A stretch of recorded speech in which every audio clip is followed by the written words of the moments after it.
All right, we're ready to go. Thank you very much. Welcome to everybody to today's Health Overview and Scrutiny Committee. It is officially 2 p.m. on Wednesday, the 13th of November, 2024. So we will be live streaming this broadcast to our YouTube channel, and it will be available for viewing later on if anyone wishes to go back and have a look at it. However, as those regulars in the room will know, and Fiona, this might be useful for you as well, the microphones in this room operate in linked to the cameras, so that basically when the red light is on at the top, the cameras will zoom in to the microphone, but it does mean that we can only have one microphone live at any one time. So once you've stopped speaking, if you can turn off your mics, but if you can remember to turn on the mic when you come to speak, that would be helpful. So we're not expecting a fire alarm, so if you hear anything, please leave the building as quickly as possible and head to the relevant space outside.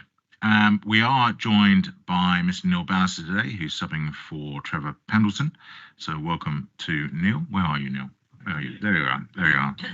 Sandwiched between Mike and Dan. So very good.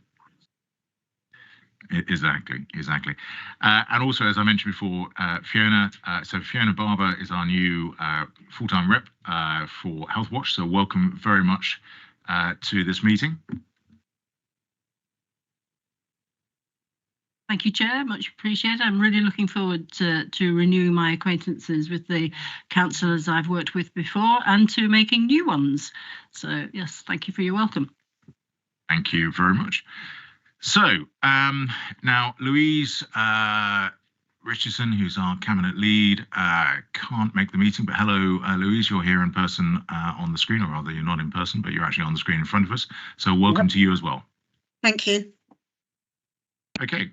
Let's start the agenda. In that case, we move on to agenda item 1, which is the minutes of the meeting held on the 11th of September 2024. Can I propose that those are taken as read and confirmed? Is everyone happy with that? Okay, thank you very much. So on to item 2, which is question time. We don't have any questions from the public. Item 3, questions asked by members under Standing Order 7375. No questions have been received. Item 4, to advise of any other items for the chairman. That no other urgent items. Item 5, declarations of interest. Are there any declarations of interest anyone wishes to raise? Betty. The standing one. Okay, that's great. Thank you very much for that, Betty. It would be the same for me, Ewan. Thank you. Okay. Thank you very much, Brenda, as well. So are the item 6 we've covered. Item 7 is declarations to party whip. I'm assuming there are no declarations to be made. No.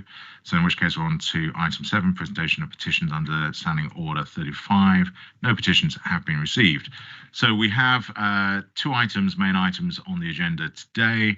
Items 8, which is the draft Leicestershire and Rutland Suicide Prevention Strategy for 2024-29, which we'll move on to in 2 seconds. And then item 9, which is the protocol between the Health and Wellbeing Board, Health Overview and Scrutiny Committee, and Health Watch Leicestershire. So let's start with item 8. A welcome to Mike Sandys, who's our Director of Public Health, and also Fiona Grant, who's consultant in public health as well, and also we're joined by Holly Hutchinson as well. So thank you very much to the 3 of you for joining us today. As usual, we'll take the paper as read. I know everyone around the table has read it. But if there are some items that you wish to draw us sort of attention to, or anything that's maybe changed since the paper is published, by all means, please raise those now, and then we'll move on to questions or points from members. Over to you, Mike.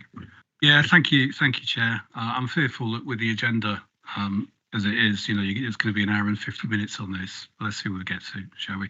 As you were saying, I take it as read the paper's been that you've read the paper.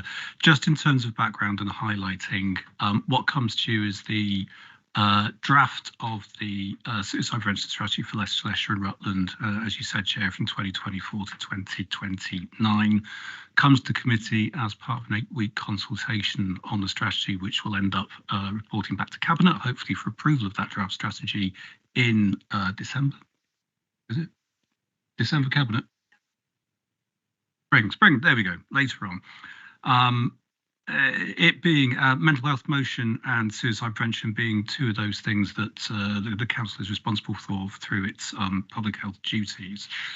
The other bit from me before I hand over to Holly is to say that the obvious question about why do we do these things on an LLR-wide basis. And I think suicide prevention in particular is one of those ones where we work with a number of different agencies, notably the NHS, and the police, which of course their organisational boundaries are across L and R, so it makes sense to have one strategy across the three areas from the point of view of multi-agency working, and also accepting that suicide is one of those areas that doesn't really respect organisational boundaries. Paper covers a bit of background about what we've achieved in the last strategy and the intended principles and highlights in the one going forward. At which point, I might just hand over to Holly to do a quick summary of the key points before we open for questions. Thank you, Mike. So as Mike mentioned, the leadership for suicide prevention sits with the upper tier local authorities.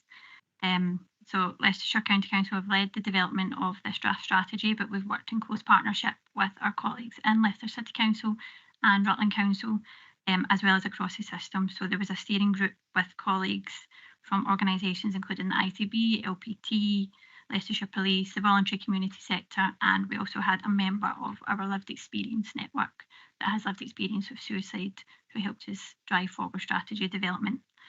The previous strategy ran from 2020 to 2023, and although a lot of the priorities still remained relevant, it did need to undertake a bit of a refresh. There was the National Suicide Prevention Strategy that came out last year, and we also wanted to take a deep dive into our local data.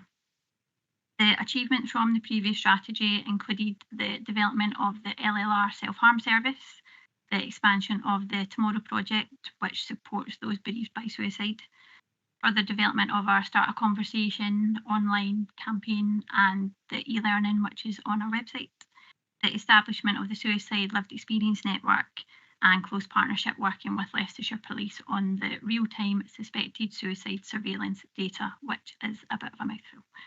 But that has allowed us to establish working groups on high-risk locations, a subgroup specifically looking at the data, and then we've also established subgroups looking at communications and media approaches. However, we want to do more to prevent suicide and to make sure that suicide isn't inevitable.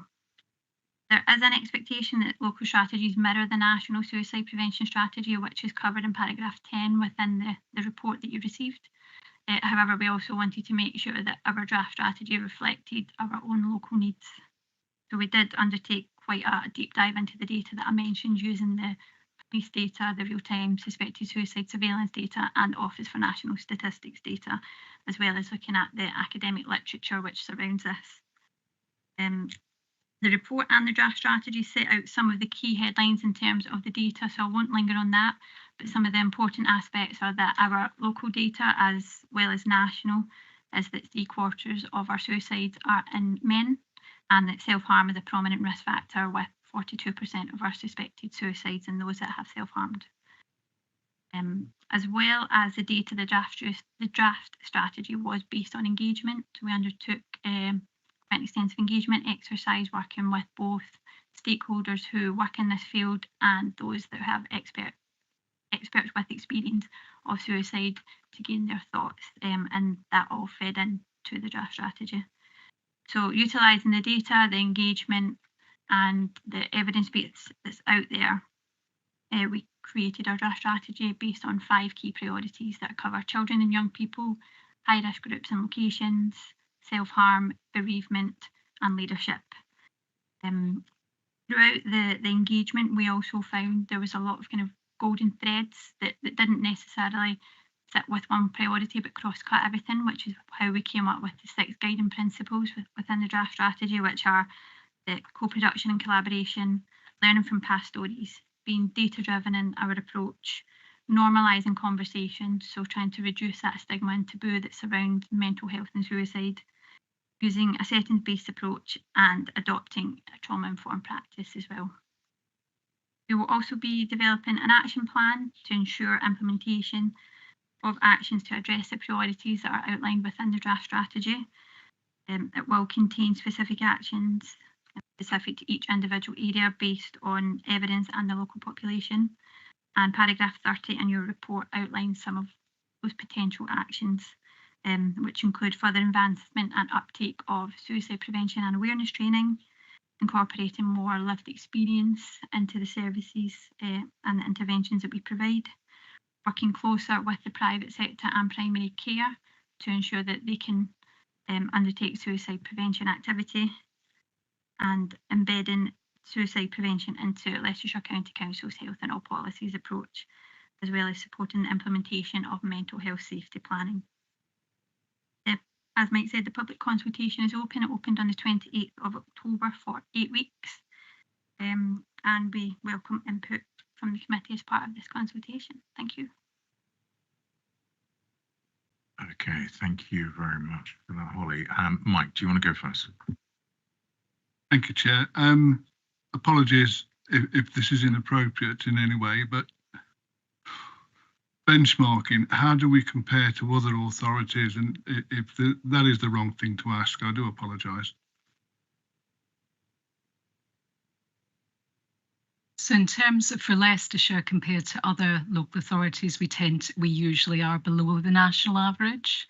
We're getting slightly closer to it this time. We've increased a little bit, but generally we tend to be sort of statistically below the national average. Thank you. This strategy, does it bring us into line with other people, or is it taking us in a different direction? Because I notice there's no more funding going into this. It's a restructuring of organisations and people, and you've mentioned the golden thread and the evidence base, and I hope the outcomes are favourable. Does every participant in it have confidence it will deliver better outcomes? Well, there's a few things in there. I'll start. We'll deal with the money first. There's no additional money that comes back to this, but obviously what we spend on it from a public health point of view is one of those priorities within the public health grant.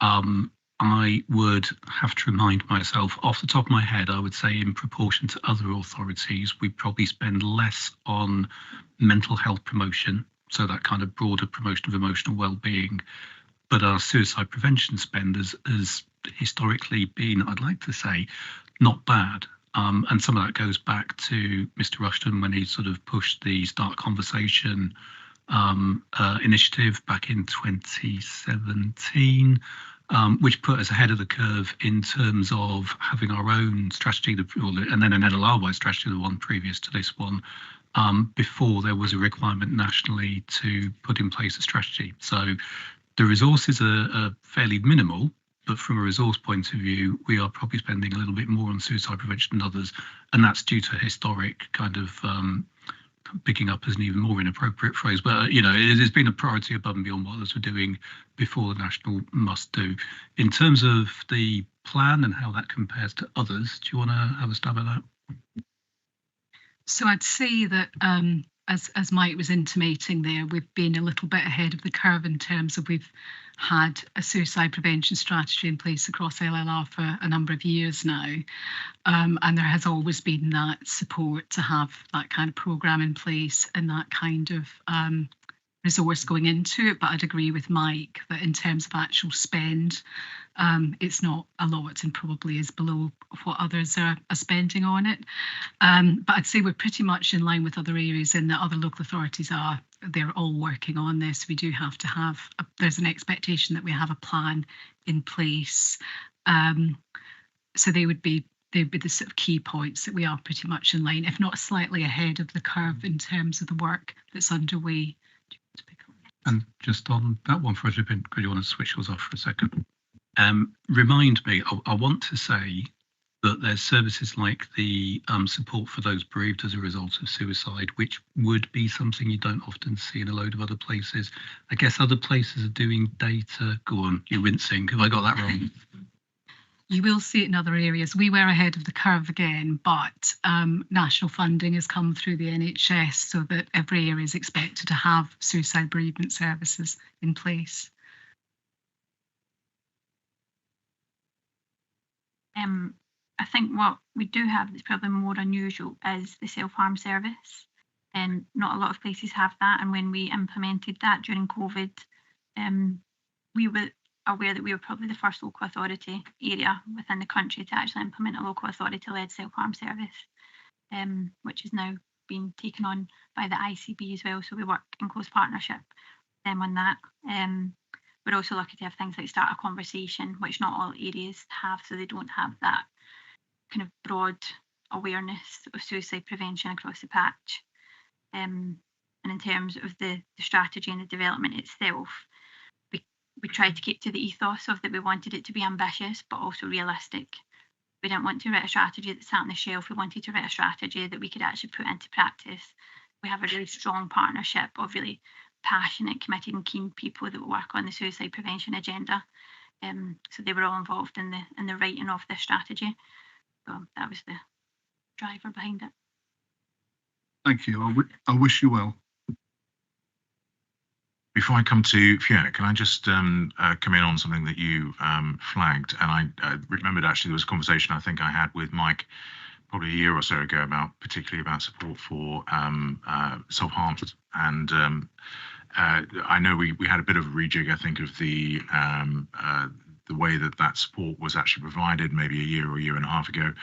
And I know from people that contacted me about that support, its signposting, I think, was not necessarily smooth from one provider to the other.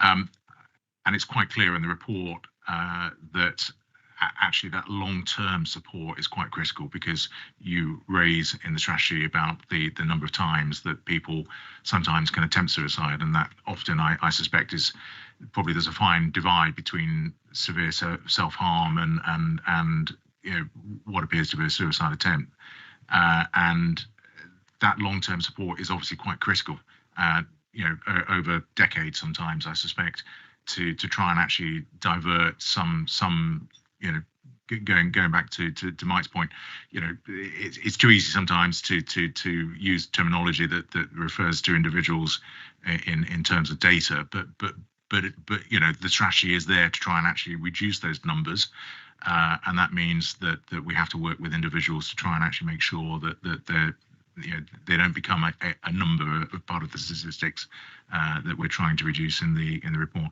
So how can we actually give that long-term certainty to individuals that we pick up early, hopefully, that we can actually work with to make sure that they have that sort of long-term support that they obviously need? I mean, it's quite difficult to give that long-term certainty, but some of the things we are doing in terms of what we're embedding as part of this strategy is in line with the evidence base of what's most likely to make a difference. So things like the self-harm service, which, as Holly mentioned, we were one of the first areas to have and to fund a self-harm service, and that funding has now been taken over by the ICB, and the intention is that it will be a long-term service as far as long-term is in the NHS. So that's something that we hope will continue, but it's not just that, it's sort of beyond that. It's when someone comes in contact with a service like that, it's making sure that they then are referred to other places for help and support. And that might be in some cases escalating them to more specialist services, or in others kind of almost de-escalating and perhaps referring them to neighbourhood support or that kind of thing. So there's a lot of work that's taken place to try to make sure that, when someone makes that contact with a service like the self-harm service, they then get support from there on an ongoing basis, but also through help through that sort of myriad of other services and sources of support that we have in place. Fiona. Thank you, Chair. I think Healthwatch would like to recognise the extent of the report, and also very importantly the evolvement that the work has seen over recent years.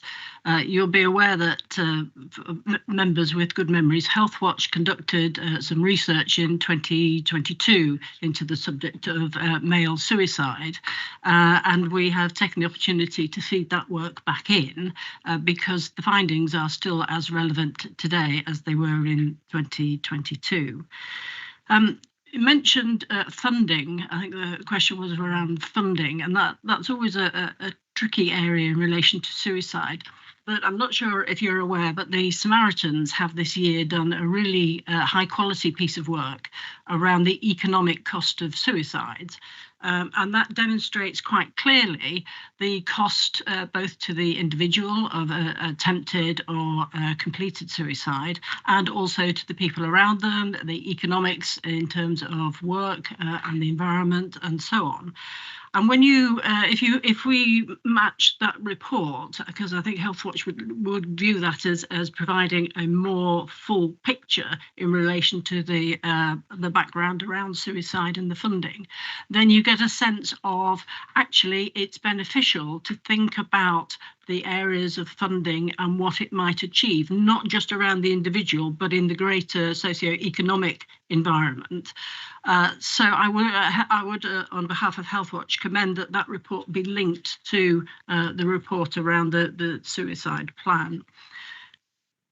I see there are references in the plan to the other mental health work that's already in place, the strategy plans. I wonder if in context of the, not just the bibliography at the end, but in context of the content, whether there is sufficient reference crossing over where services actually meet. Because one of the dangers, of course, is duplication. And mental health services are so in demand and stretched that making sure we've got the efficiency so that they run side by side and complement each other rather than competing or not dovetailing, because you're talking about some services now moving back to the ICB, and of course LPT has a responsibility for most of the mental health, and we need to make sure it sits together so that individuals wanting to access the services can actually do that quite simply without having to cross over different organisations.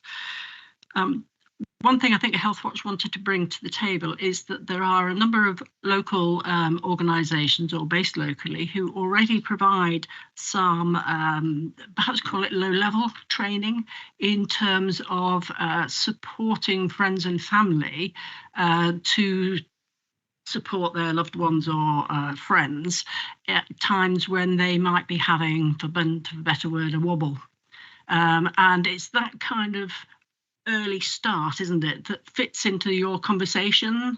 And I think if we could open up that training across communities, then we stand a better chance of making people or diverting people away from the more serious escalation into self-harm or suicide attempts. So I think that's worthy of exploration, and I'm not quite sure it comes through clearly in the paper.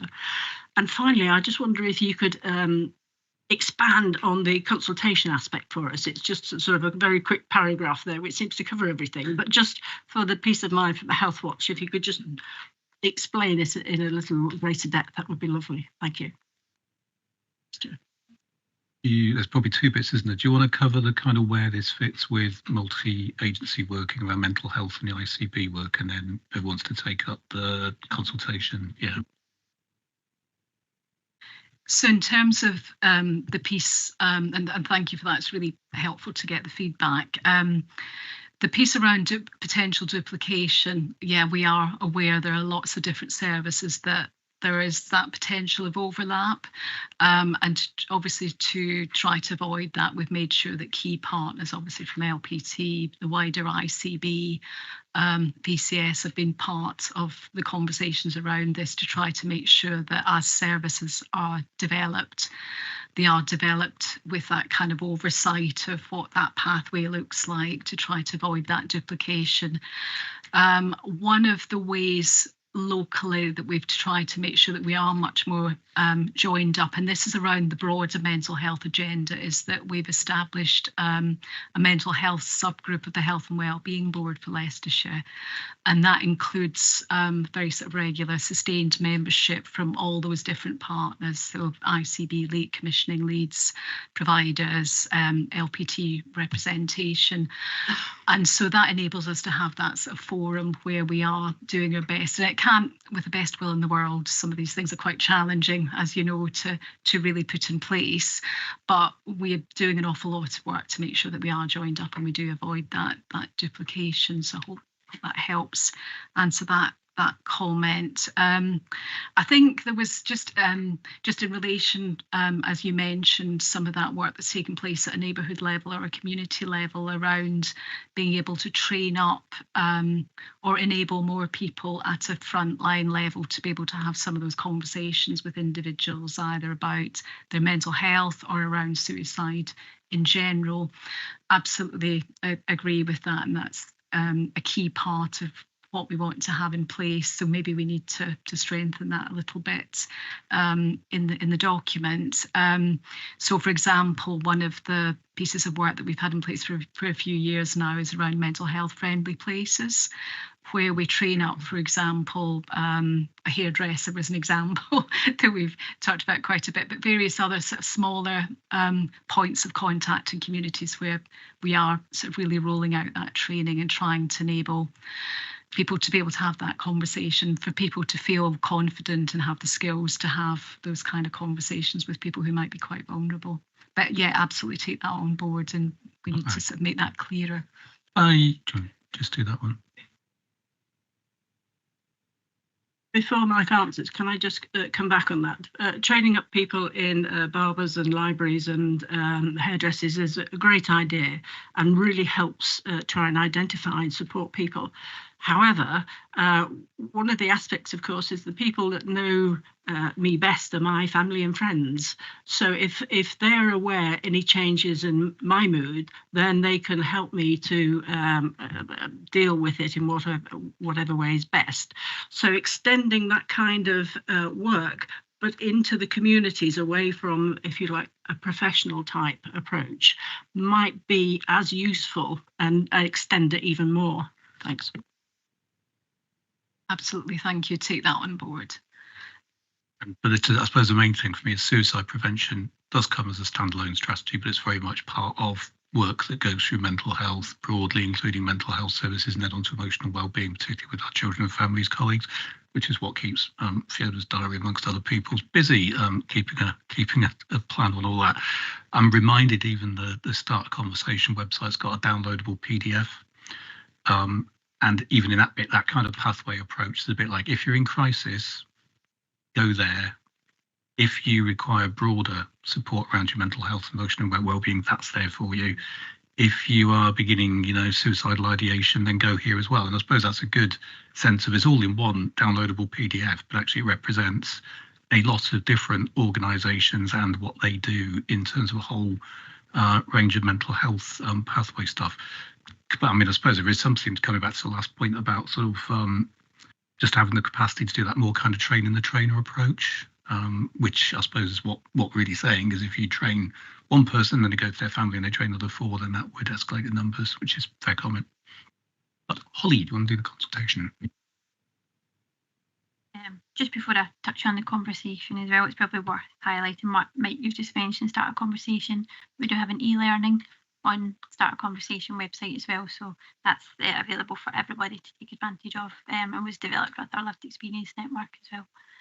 In terms of the consultation, it's an 8-week consultation.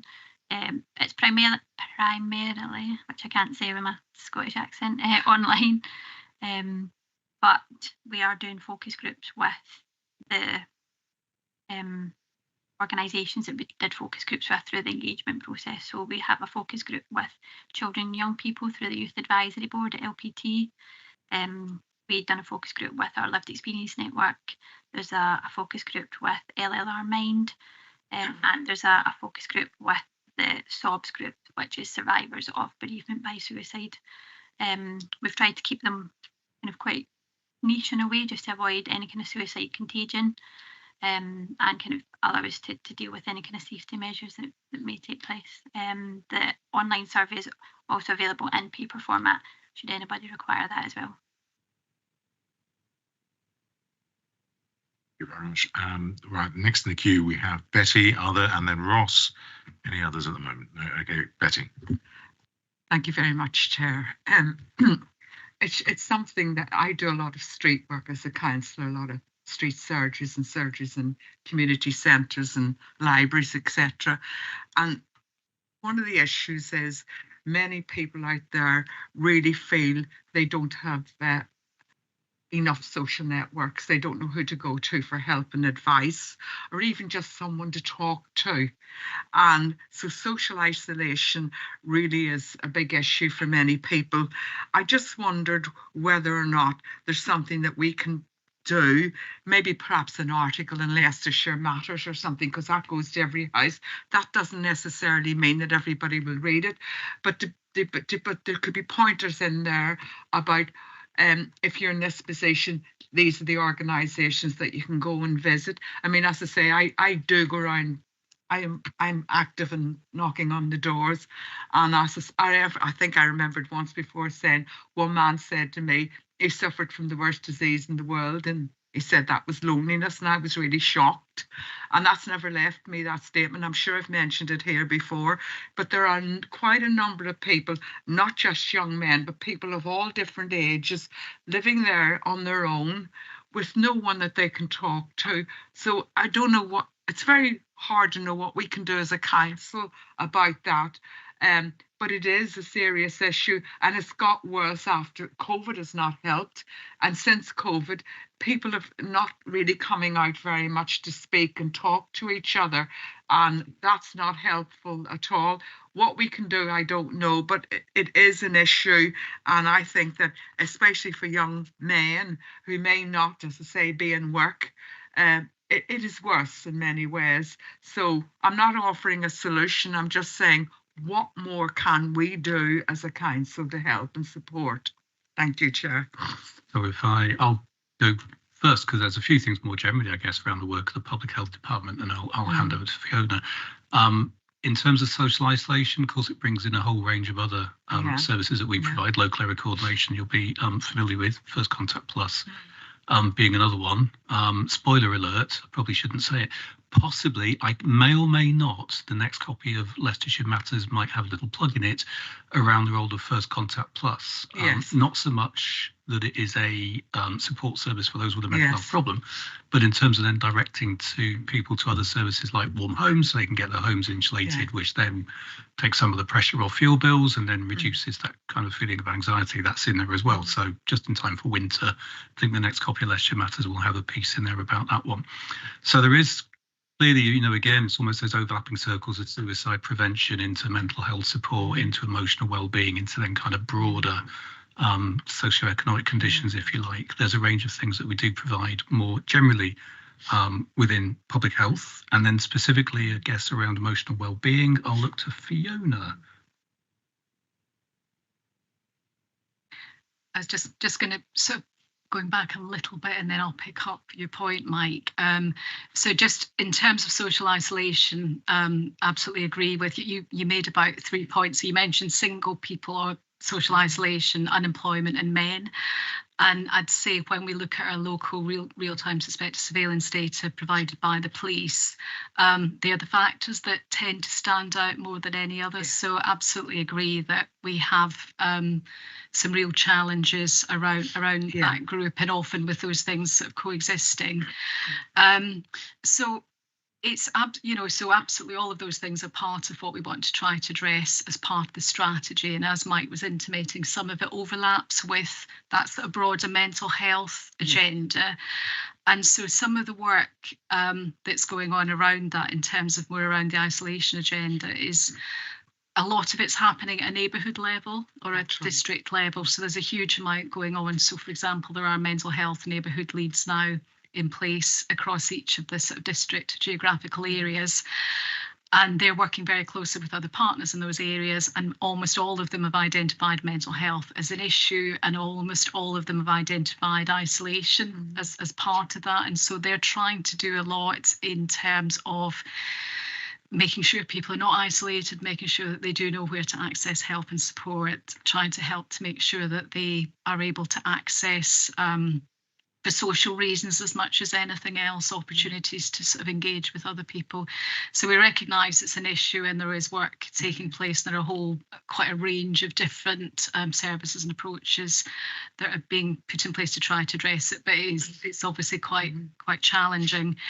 The other thing just around Leicestershire Matters is, I'm pretty sure I just signed something off, I think yesterday, around suicide prevention going into Leicestershire Matters. I think that there is something there. That's in there as well. Chair, can I come back very quickly? The issue is people in this situation don't read Leicestershire Matters, don't read newspapers. It's mainly one-to-one. I mean, I do a lot of work out. I do a lot of door knocking and working out in communities in my patch, and it's very, very hard to reach out young men in particular. Women are not so difficult in a sense because they like to chat. Men don't, to some extent. So it's how we reach those young men who are in this position, who really need more help and support, probably more help and support that we can give, but it's pulling together all those organisations together to see what can be done jointly. Thank you. I was just going to say, one of the examples of some work that's taken place with targeting men specifically is, I mentioned mental health friendly places, but actually taking that much more into the sports arena, so football clubs, that kind of thing. They're doing more of that now. So there is, I agree, it's a difficult nut to crack, but looking at sort of different and more innovative, more creative ways of trying to reach men. Thank you. Okay, thank you very much. Oh, sorry. Sorry.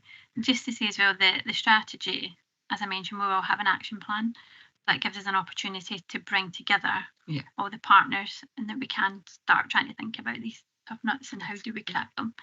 And I mentioned as well about mental health safety planning, so that's something that we do want to look at how we implement that, and that can help people when they're kind of at that point of crisis. So they do have a plan in place. Like you say, that they are unlikely to pick up Leicestershire Matters at that point and read it, but if there is a plan in place, there's something for them to go and refer to. Thank you very much. Holly, just thinking before you sort of switch off on that one, I was just thinking with your other hat on in terms of behaviour change lead, I just wonder where we put communicating with younger males in the context of kind of what little conversations we have about comms and branding. Maybe it's one to consider. I mean, I'm thinking about Trump and the Joe Rogan podcast, you know what I mean? I'm about to do a podcast, but have we got any plans in terms of multimedia channels for generally? I think our plan is to start smaller. So we've sort out our online presence as a public health department, and then look at tackle one or two social media channels and then build from that. But we can pick that up through the action planning process and kind of look at a bit of market segmentation around the males and what channels they're more likely to engage with.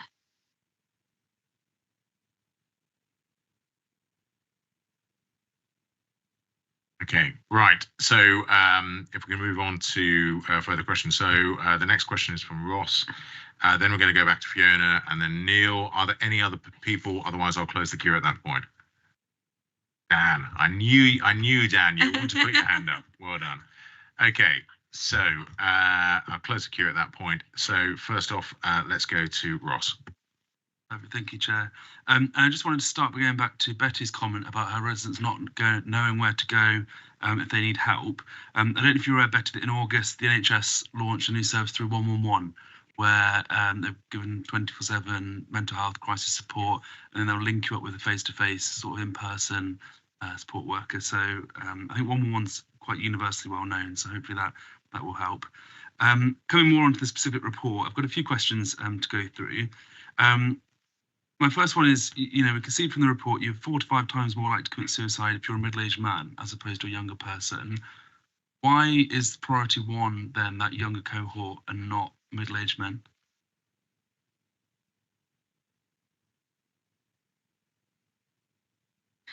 in terms of the list, it's not in any particular order of importance. It's just children, young people are there first because we quite often do things through a sort of life stage approach. Absolutely, middle-aged men are always front and centre to the work that we do. And the riddle was, sorry, just on that one, it's not a balance. That's the wrong word, isn't it? But you can flip this either way. People perceive suicide as being an issue for younger people, younger males in particular. But actually, you need to remember that actually older males are the biggest single number in absolute terms. But as a group that, you know, to be blunt, younger people don't necessarily die of much else. You know, there's accidents and suicide. I know there's cancers and stuff. So as a percentage of kind of the deaths of younger males, which are accounted for by death by suicide, I mean, it is a really important area. But as Fiona was saying, you know, it's just one of those things that there's nothing meant by it being number one, but it's not. You can't win. I think it's both younger males because of its percentage of overall deaths, and then older males in particular because of the kind of absolute numbers. They're both important areas. We did debate about having males as its own individual priority, but the steering group kind of took the consensus as incorporating it under priority 2, so higher risk groups. And a lot of that was to do with intersectionality of factors. So it's not just one thing that would lead to the suicide, so just being a male gender, it's kind of a lot of other things that kind of lead up to that point. So we felt that it was better encompassed within higher risk rather than individually.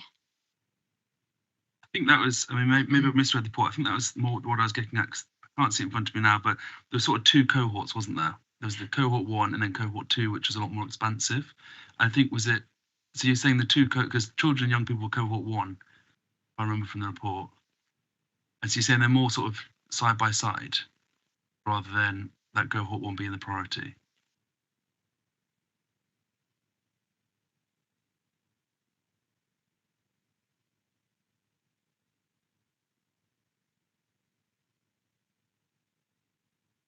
Trying to remember what I wrote now. If I remember from reading all the documents, maybe it's in one of the appendices somewhere, but it was sort of cohort 1 was children and young people. Cohort 2 was, you know, those with experience of the justice system, those who are autistic, LGBT. It was sort of everyone else in cohort 2. So that's where my question came from of why, I guess prioritising this context maybe not the best word, but why, if the middle-aged men are more greatly affected, why are they sort of in a wider cohort and not more specifically mentioned? Shall I just come in on that? So we did debate long and hard around whether to have children, young people in as a priority. So I'd say they're equally important. So the thing about cohort 1, it's just really, this is our list of our priorities, and children, young people happen to be one of them. And I suppose the reason we particularly flagged up children, young people was because it's been identified in the national strategy, and there's sort of a real concern about increasing suicides amongst children, young people. Fortunately, we're not seeing that particularly locally, so the numbers remain low. But it is something that partners engaged in the development of the strategy were keen to have as a priority, and sort of recognise the importance of the work around children, young people, because although the numbers are low, there was the feeling with when it happens with a child or a young person, it particularly resonates around the community. And we did have, I don't know if you're aware, there was a cluster of cases amongst young people in Leicester City last year, which created a lot of concern. So I think that's partly why we particularly have flagged up children, young people, but absolutely middle-aged men are always, you know, front and centre to the work that we do. So it might just be the way that we've represented it in the document. Just to come on to that, middle-aged men, I appreciate probably refers to me in most people's minds somewhere in their 50s. I mean, actually, the highest incident is actually 30 to 39, and I think to refer to those as middle-aged, I think is not accurate. So we just need to be really, really careful about our language, because actually the peak for males is between the age of 20 and 70. So actually that's not middle-aged. It's actually basically most males, adult males' lifetimes. So it is quite a significant cohort. Yeah, we'd be talking about really 35 to 55, really.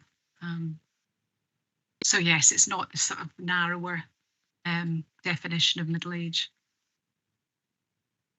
My next question was, there's quite a range of people that we've mentioned in the strategy that may be more likely to commit suicide, and like I say, those with experience of the justice system and those that are autistic are just two examples.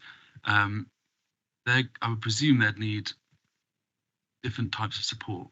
How agile is the strategy in sort of providing that individual support for them?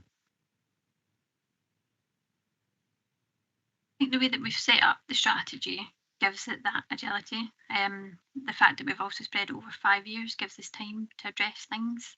So we've got a longer kind of time to build things into the strategy. A lot of the evidence base is still emerging on things like autistic and neurodivergence within relation to suicide prevention. And we also have a wider network that sits around the strategy, where we do have our colleagues within the ICB that do work on those arenas as well, so we can pull them in to the strategy development. And that kind of priority 2 as the broad brush higher risk allows us that flexibility as well, so we can be data driven. So if we do see changes in the data, if we do see trends changing, etc., we can pull that in. We've said that we'll kind of update the action plan annually based on that as well. So. And then my final question was just looking back really. There was quite a sustained increase, unfortunately, in Leicestershire and Leicester of suicides when you compare them to the national average. Do we know why that was? Have we done an analysis of why it seemed to be worse in this area as opposed to the national average?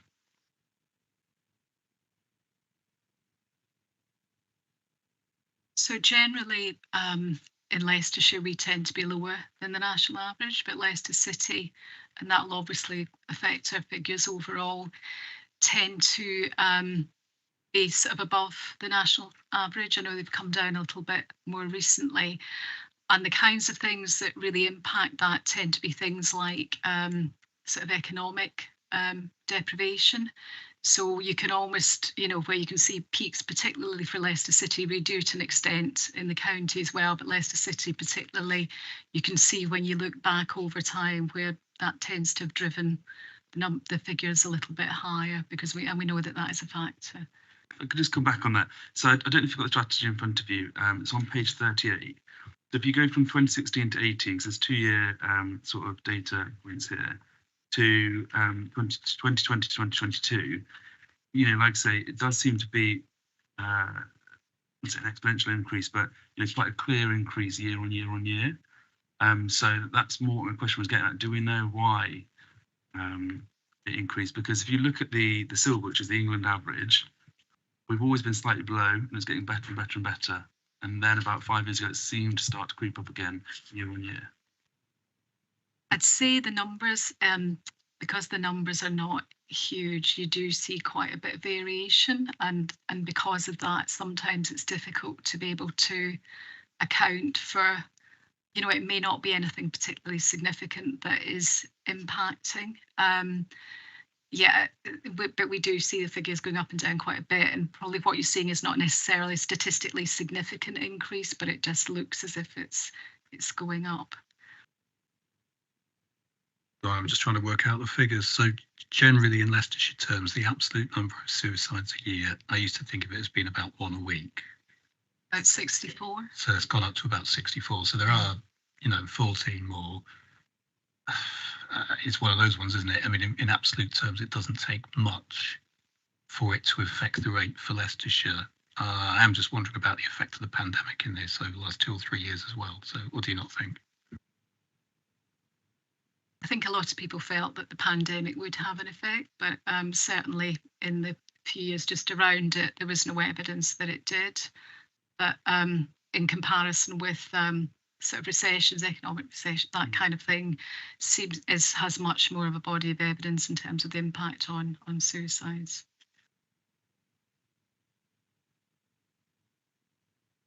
Are you okay? Yes. So actually just one, sorry, no, I'll come back to that at the end, actually. I'll bring together some of the points at the end. So I think we're now back to Fiona. Thanks.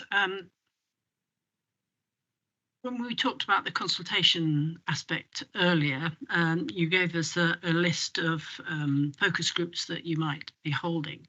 But of course, there are some areas of communities where suicide is very much not talking about, almost ignored. So, and usually those groups can be reached through the faith groups or various communities. So I wondered if consideration had been given to actually getting in touch with faith groups and communities to make them part of the conversation, and also start the conversation with those areas that are not quite so open to using the phrase suicide. I know my colleagues in Leicester City are obviously well linked in with those organisations from a city perspective, and those communities as well, and they also have an equivalent mental health friendly places programme which links in to their communities within the city. In terms of as part of the formal consultation, to be honest, it's something that I hadn't considered, but I can go back and can have those discussions. I think it would be really helpful because we need to expand the conversation, even around the strategy, or using the strategy as a starting point with the conversation. And the other point I just wanted to pick up on, I think it is fairly well accepted that the pandemic had a considerable impact on mental health per se. And that would probably feed into some of the aspects of self-harm or attempted or completed suicides. But we obviously haven't got that direct link that we can evidence, have we? Yet. Can we highlight that, or is that just something we have as an anecdotal background to the report? Yes, absolutely. And I think that is in there somewhere if I didn't see it somewhere else. So yeah, absolutely. That's right. There was quite a lot of work during the COVID, and yeah, there was clear evidence that COVID did have an impact on people's mental health and well-being, but they expected to see it impacting on suicide. So certainly the immediate years, they expected to see it, but in fact I think there was actually a decline. But that's not to say absolutely, but I take your point. That's not to say that the sort of longer lasting mental health impact wouldn't have ultimately fed into an increase in suicides, but there isn't any evidence to back that up. I think a lot of it's more the reverberations from COVID now with the cost of living, etc. Like Fiona touched upon in a previous response, that the financial aspects do tend to have a significant impact on suicide, and some studies have found that within recessions, for every 1% increase in unemployment, you get a 0.79% increase in suicide rates. So they are closely linked. Thank you very much. Okay, we've got two more questions. If we go to Neil, and then we'll move on to Dan.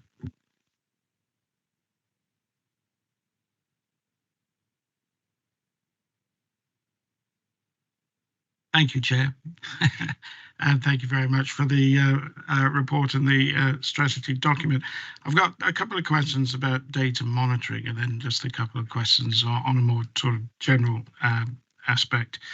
In respect of the RTSSSD monitoring, as comparing that with the ONS confirmed suicide data once the coroner has made his or her own decision about the suspected suicide, is there much of a difference between the suspected surveillance data of the suicide and what the actual outcome from the coroner's court is?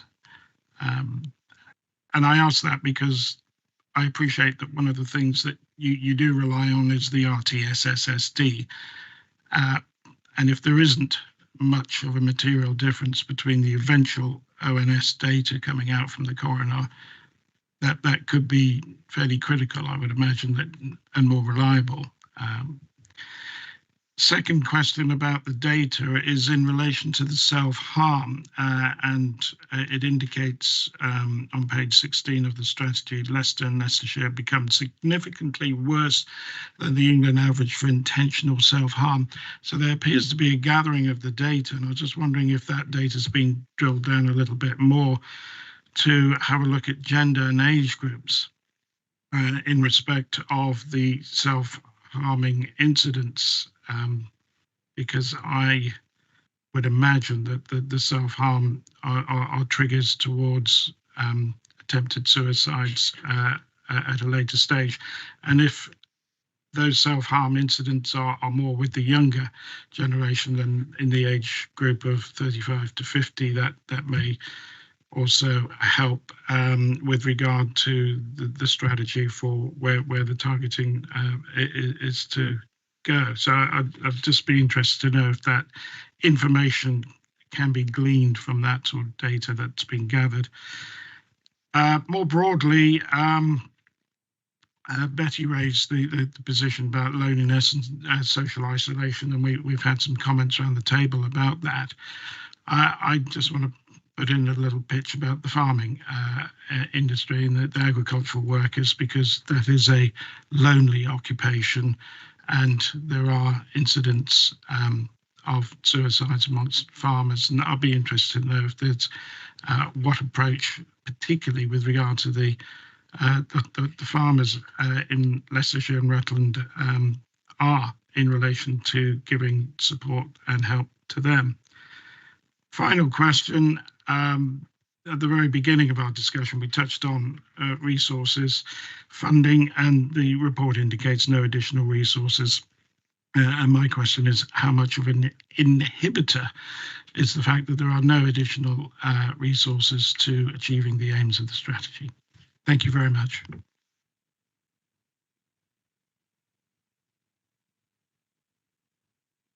I'll start. In terms of the difference between the real-time suspected surveillance data and the ONS data, the short answer is no, actually. When we've looked back over it, that it's surprisingly close in terms of the numbers that we're coming up with. So it's really helpful in terms of having a degree of confidence that that early real-time suspected surveillance data has certainly in the past been a good representation of the numbers that we're seeing. In terms of, you talked about sort of self-harm and the data and being able to drill down that into a little bit more detail. I'd say definitely there's an opportunity there, and definitely there's more work needed. And so that's one of the aspects of the action plan as it gets developed, would be to sort of look at that a little bit more. There have been some pieces of work already around that. So for example, there was some work around people who self-harm and end up at A&E at Leicester Royal. We did some work there and really try to drill down as far as possible to understand the numbers, and there were quite, predominantly younger people were featuring there. And in terms of self-harm, it tends to be quite a high number of young women will feature, but there are others. You do see it across the spectrum as well. But there's definitely more work to be done. So it would be one of the things that we would want to pick up through the detail of the action plan as that develops. In terms of social isolation and in terms of farmers, through the real-time suspected surveillance data, actually surprising in some ways, we haven't seen many deaths related to the farming community, which, fortunately. But that's not to say that we don't recognise that they are sort of nationally recognised as a vulnerable group and a vulnerable community. And so there are some parts of the county where they particularly identified this as an issue that they want to address locally. So some work has taken place at that neighbourhood level. So we mentioned some of the mental health neighbourhood leads are working quite closely, and I know they have identified the farming community as an area to really work closely with. So we recognise it's there. They are vulnerable. We're not seeing, fortunately, we're not seeing the numbers that you might expect to see in an area like Leicestershire. But that doesn't mean to say we're not continuing to try to do that preventative work where we can. The last point was on resources. Did you want to bring that one in? And then on funding, it's not specifically about suicide prevention, but it's I'm going to trot out the usual well-worn, well-trodden figures around fairer funding as it relates to public health grants. So suicide prevention, mental health motion work is one of many priorities that we fund from the public health grant. In terms of funding per head of population, it's for Leicestershire, we are second to Rutland and East Midlands being the lowest funded authority at £36 per head of population. Which compares to about £55 per head of population in Derbyshire, £81 per head of population in Leicester City, and £110 per head of population in Nottingham. So across the board, it affects pretty much everything, compared to other authorities, what we can do, particularly by the time you take out the kind of high cost prescribed services, as they've called, health visiting being the biggest single block. The amount that we do try and achieve off limited funding is well, it's a lot for not much, and gives me a chance to say, in no short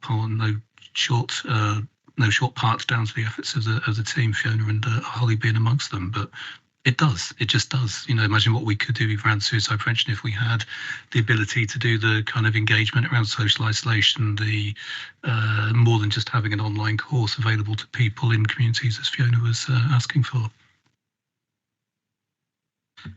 Very grateful for the information. Thank you, Chair. Thank you very much, Neil. Okay, final question from Dan. Thank you, Mr. Chairman. I'm relieved to see the words monitor and measure, which is part of another debate quite recently. I'm concerned because there is a very good advert on TV. I've watched at least 2 or 3 times now, and it's to do with suicide. And it is somebody around the 30 mark. It's a lady, and then it's a gentleman, and their character is exposed as wonderfully happy and socialising and buying their coffee and chatting away and laughing with friends. But ultimately, there is something goes wrong. So looking and listening to the debate today, and it is good, and there's a lot of questions and a lot of answers coming backwards and forwards. But I'm thinking of how you target this. We know that 30 level is a sort of quite a predominant area. Why on earth aren't we going hard into one area where we think it could be, and we could start to try and make an impact into it? Because if we're going to do this global thing of monitoring stuff, and it's all across a whole range of everything, and you're building up all these wonderful stats, but if you know there is a vulnerable, wouldn't it be better to throw your resource bang into one area, try that for 6 months, 12 months, withdraw, monitor it, see what's happening? And it's more of interactive work than actually just this big spread of things. So I think we ought to, or as you as an organisation ought to be really looking and thinking, where is the volume? I'm looking at more of a business. I mean, business is what it's all about for all of us, and the money is the criteria that we spoke about.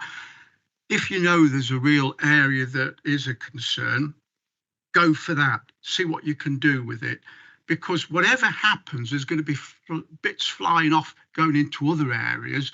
But if they can feel there's a concerted effort, it's got to be better than it sounds disrespectful, you flip-flop here, we do a bit here, we do a bit there, and what have we actually got for it?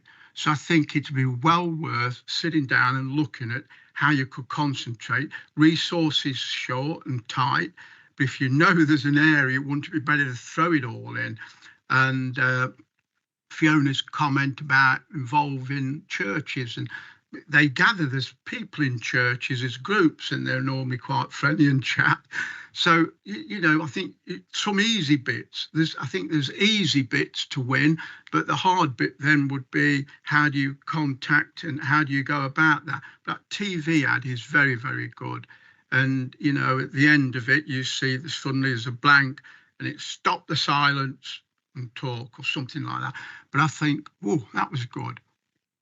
So that was a contact, but the people involved were not young children, youngsters, and they were at that age group that clearly they know where they're zoning in to the target. This was all I'm saying for us in Leicestershire, did the same thing.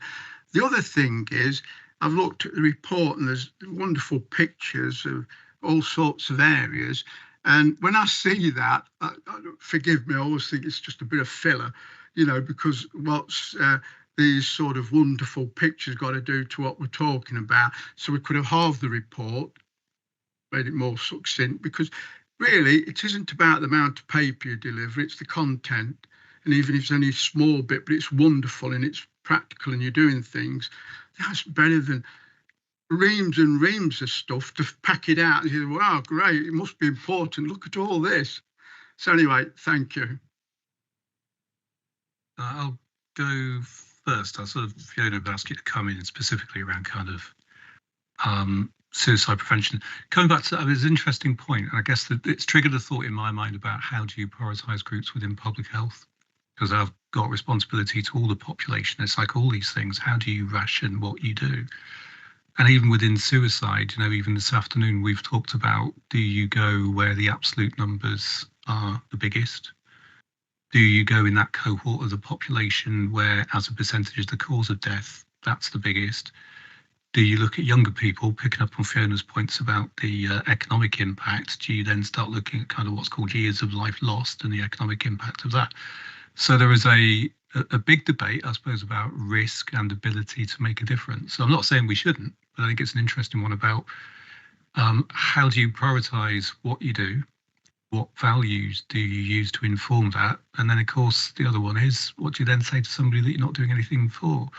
I was not to say we shouldn't, because I'm sure we do, but as always, there's many different ways of looking, many different lenses you can look at that to come up to a priority thing. So having fudged the question as director, I'll now ask my consultant to answer it.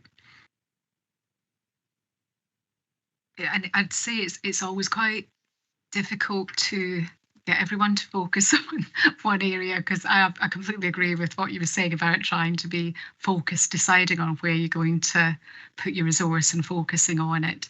And certainly that's part of having this action planning process in place that Holly's done an awful lot of work to sort of set that up. And as part of that, a key part of that will be sort of recognising we've got an awful lot in this strategy and that we need to be able to prioritise what needs to happen first, and that we have got a period of time. So we sort of mentioned this sort of 5 years earlier. So absolutely, it's recognising that we're not going to be able to do all of this at once and being able to prioritise it and throw a lot of resource at one thing to make a difference. So totally agree with that. And I would see that as part of what we're attempting to do through that action planning process. Don't know if you wanted to.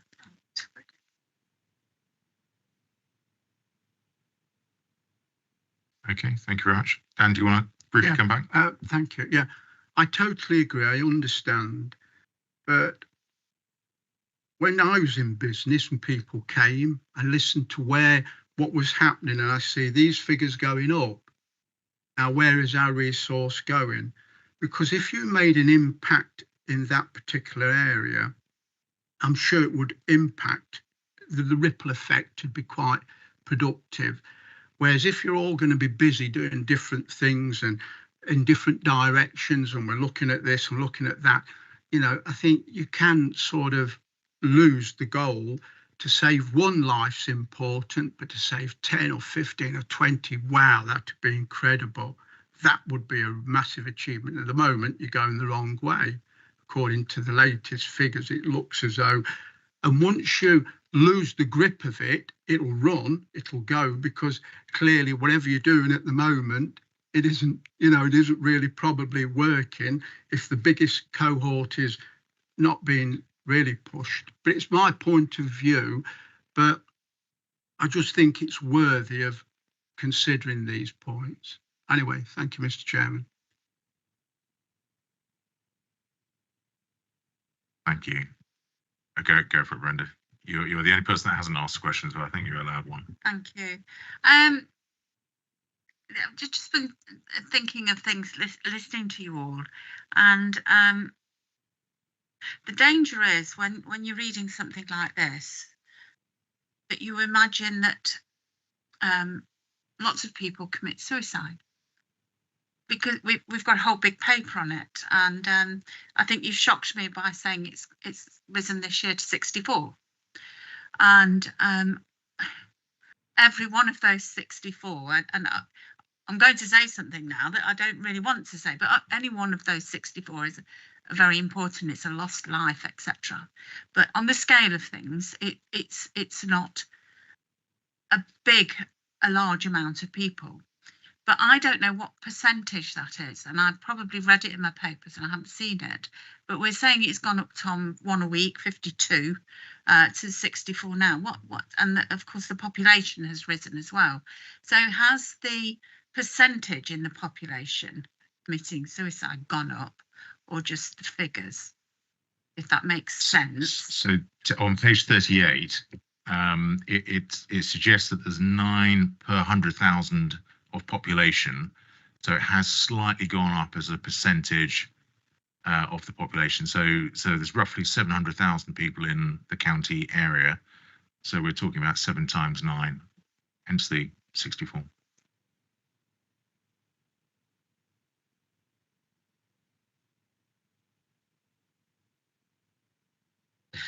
In my area has 3 community buildings in there that put on a lot of community works. So we work with ADAR and Mind Aid and things like that at the moment. If I was more aware what happens in my area, then I could probably focus a little bit more on providing services. And I know that Betty works with the community as well. So I know data protection and this, that and the other, and it's quite sensitive. I wondered whether there was anything that as a local parish councils can do, because they do have community buildings.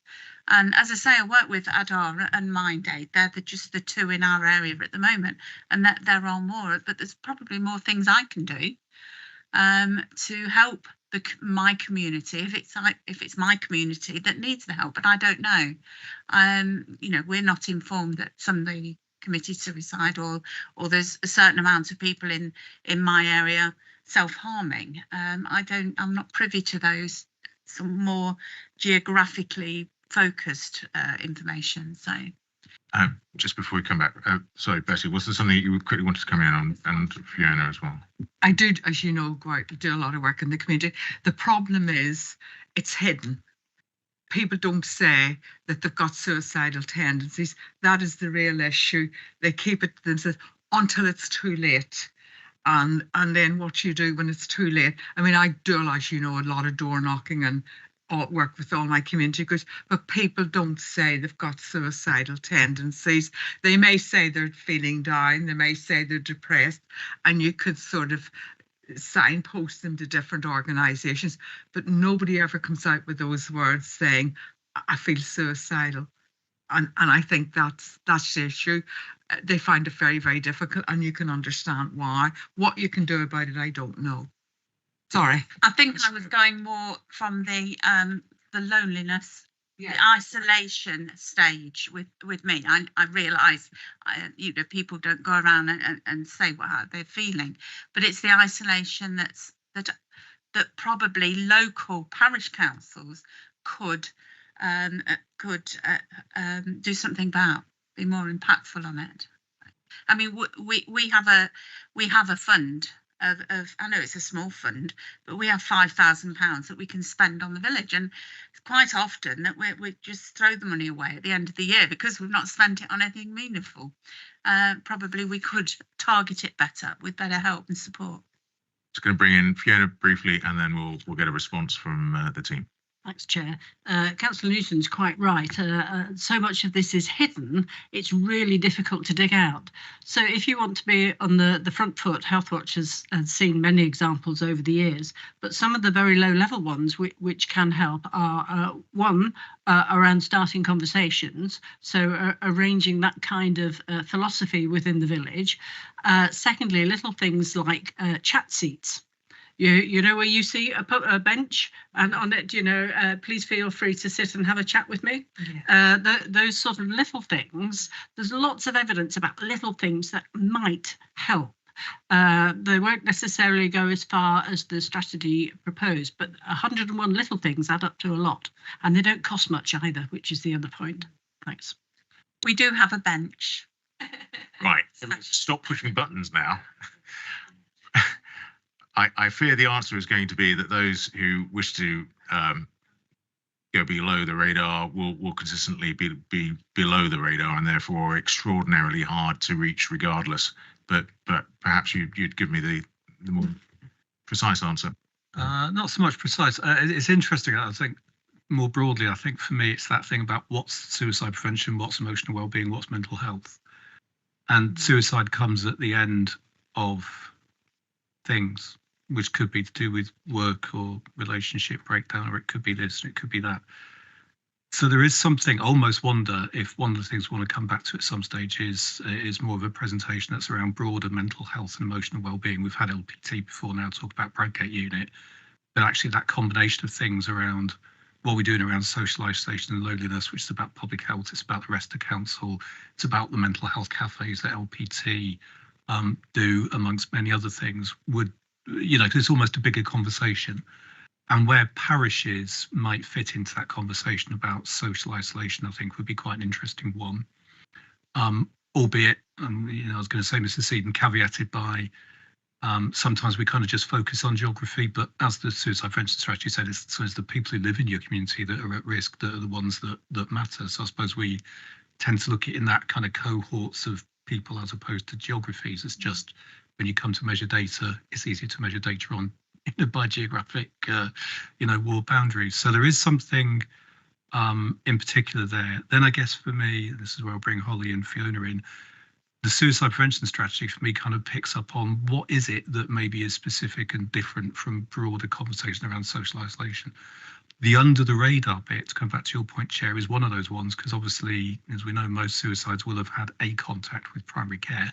Might not have been about depression or suicide, but obviously working with GPs and primary care is one of those things we do. There's obviously a deal of work that I don't think we've had much of a chance to talk about, but in terms of working on what's called target hardening, and to use the kind of criminal justice bit in terms of, the score. Chances are on Monday, there's a fair chance that the Leicester Mercury will be reporting their rail services have been affected because somebody has gone in front of a train on a Monday morning. So, there is stuff about actually physically restricting access to those hotspot areas is equally some of the stuff. So, and almost coming back to Mr. Harrison's point, I think there is there's something specific about the actions that we're doing in here, which is about the suicide prevention bit of what ultimately is a kind of a really broad issue which encompasses everything, as I say, from broad socioeconomic international relations due to very personal individual things. But I don't know if you want to expand on that.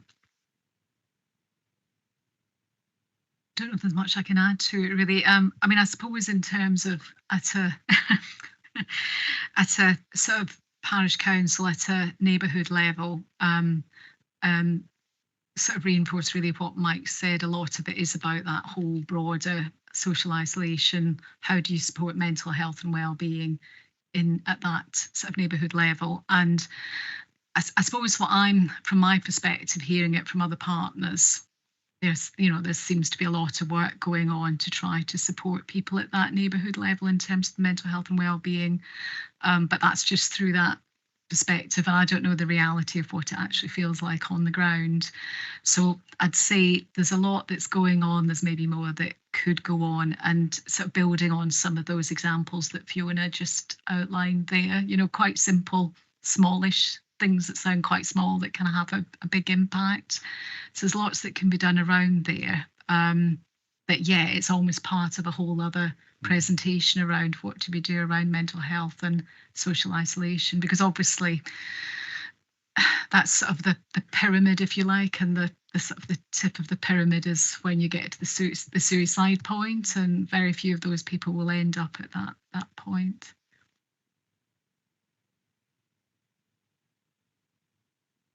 Okay, Thank you very much. If there are no other final points from the team. So look, thank you very much for the presentation. I think there's only one other point that I was going to make, which hasn't been picked up elsewhere. On the 5 priorities, I know Ross touched on priority 1, which was specifically about children and young people.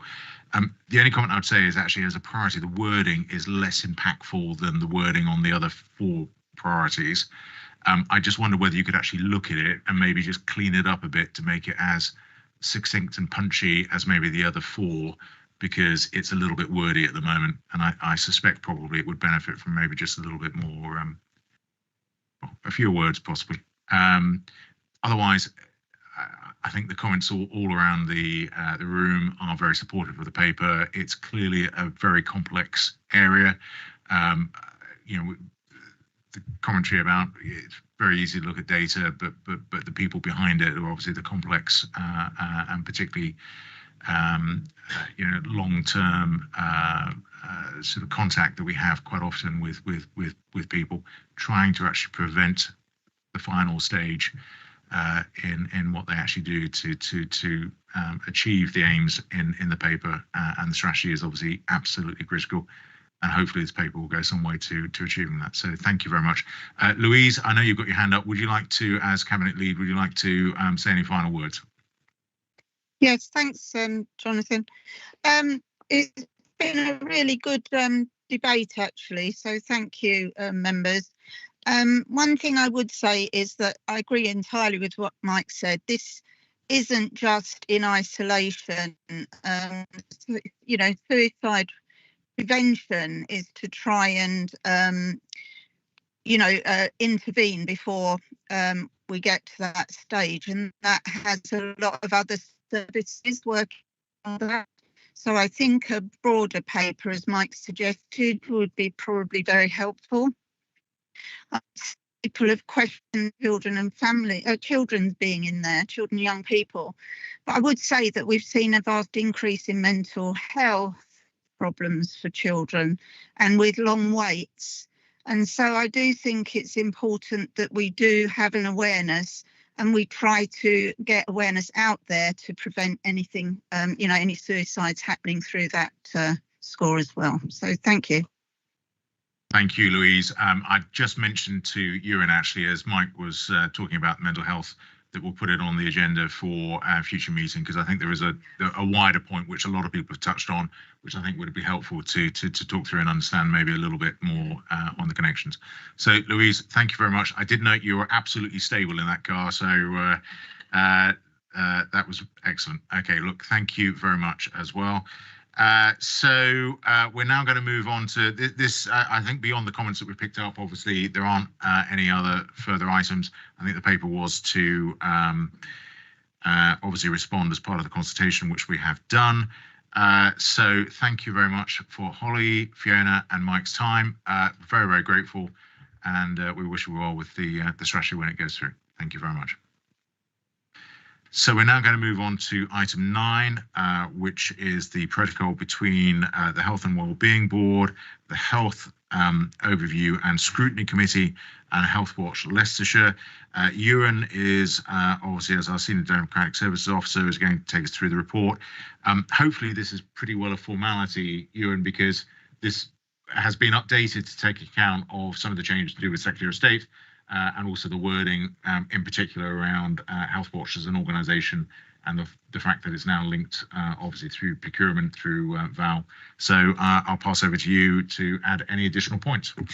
Yeah, so the protocol was first approved in 2017, and it was between the Health and Wellbeing Board, Health Scrutiny and Health Watch Leicestershire.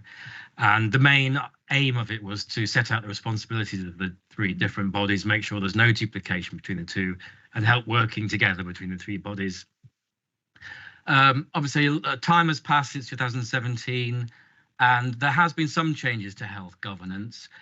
So the document does need updating, but in terms of the substantial principles of the document about working together and separation of responsibilities, none of that has really changed. So we're not really intending to change the substance of the document. It's just updating 1 or 2 little bits, like the referral to the Secretary of State, which isn't, that's now changed.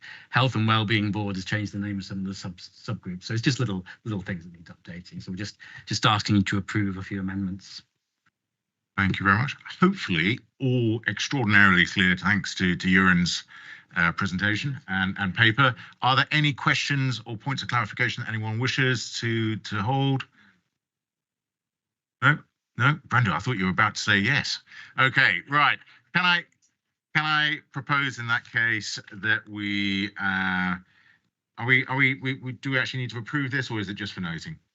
Yeah, the board does need to approve it, and then it will go to the Health and Wellbeing Board for their approval, and then it will be signed by all. Okay, in that case, can I propose that we accept this? Dan seconding. All of those in favour? That's everyone. Thank you very much. Ewan, that was an extraordinary speedy paper. Thank you very much. Precisely, we love those ones. Okay, look, item 10 in that case is just noting the work programme for the joint HOSC, which hopefully you've got as one of the last items on the agenda. Then we have date of the next meeting, which is actually in the new year, so happy Christmas, happy new year, etc. But that's on the 15th of January at 2 o'clock in this room again. And then any other items, item 12, any other items the chairman has decided to take as urgent. There are no items that have been brought forward and nothing to be taken as urgent. So at 3:30 or thereabouts, 3:25, I declare the meeting at a conclusion. Thank you very much.